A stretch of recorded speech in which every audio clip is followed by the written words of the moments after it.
Bonjour, je m'appelle Guillaume, je suis ingénieur d'études au laboratoire Arche, laboratoire d'histoire, et parmi mes fonctions, je suis secrétaire de rédaction de la revue Source.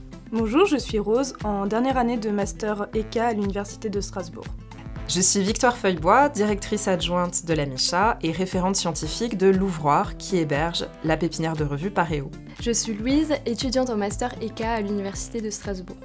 Paréo, c'est la pépinière de revue qui est hébergée à la MICHA et qui est destinée à contribuer au passage à l'édition scientifique ouverte pour des revues qui sont sur le site universitaire alsacien ou même au-delà.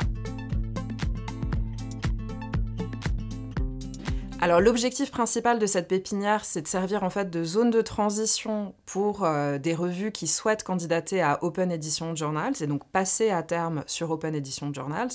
D'ailleurs, notre plus ancienne revue, qui était là au lancement, il y a 2 ans, la revue Source, va candidater cette année et donc amorcer ce passage à une autre plateforme. Mais Paréo, c'est aussi un ensemble de services qui peuvent appuyer les buts et les objectifs de différentes revues. C'est une pépinière dans laquelle il y a un objectif de formation qui est extrêmement important. Plusieurs revues qui sont hébergées sont des revues de niveau master ou niveau doctorat.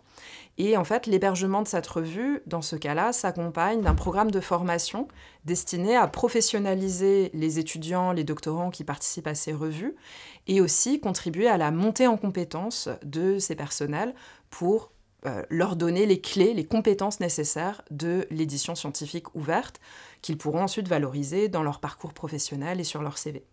Alors l'arrivée sur Paréo, ça nous a permis non seulement d'avoir un peu plus de visibilité aussi pour la revue, d'avoir tout un encadrement professionnel avec des temps de formation, notamment une formation sur les droits d'auteur et les droits d'image qui nous a été très utile aussi pour notre vie professionnelle future. Alors la revue Radar était hébergée sur un site qui lui était entièrement dédié et on a décidé depuis quelques années de transférer tous les anciens numéros de Radar sur Paréo pour nous permettre déjà de faire des économies car le site coûtait énormément d'argent et de rejoindre d'autres revues scientifiques et d'augmenter en visibilité.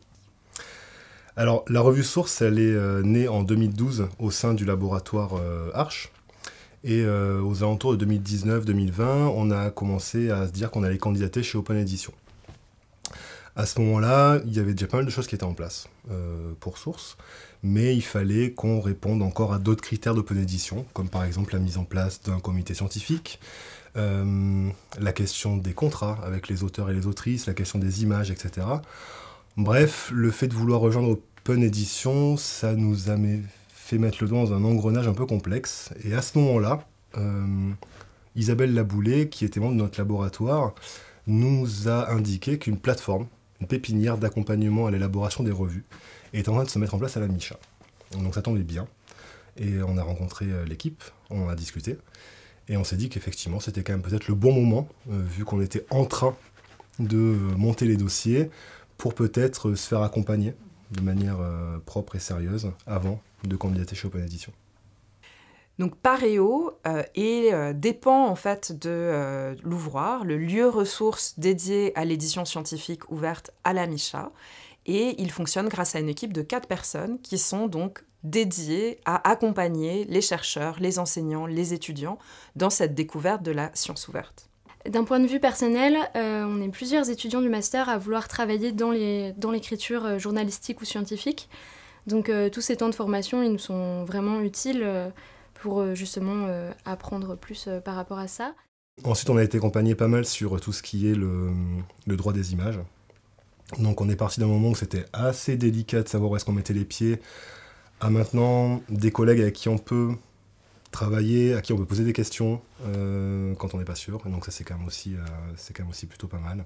Les différentes formations qui nous ont été proposées et cet accompagnement nous permet de gagner en connaissances et pour pouvoir par la suite gagner en légitimité professionnelle pour nos différents projets d'avenir.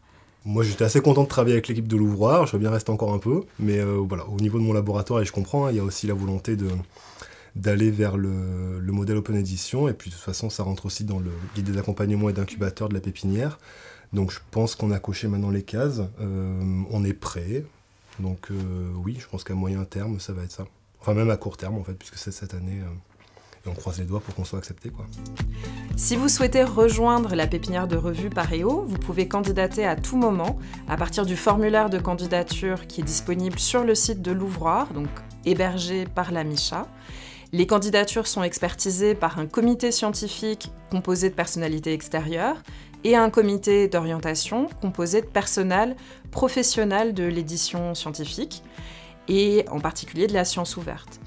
Ces 2 comités remettent des recommandations assez rapidement pour permettre à votre revue, nous l'espérons, d'intégrer la pépinière.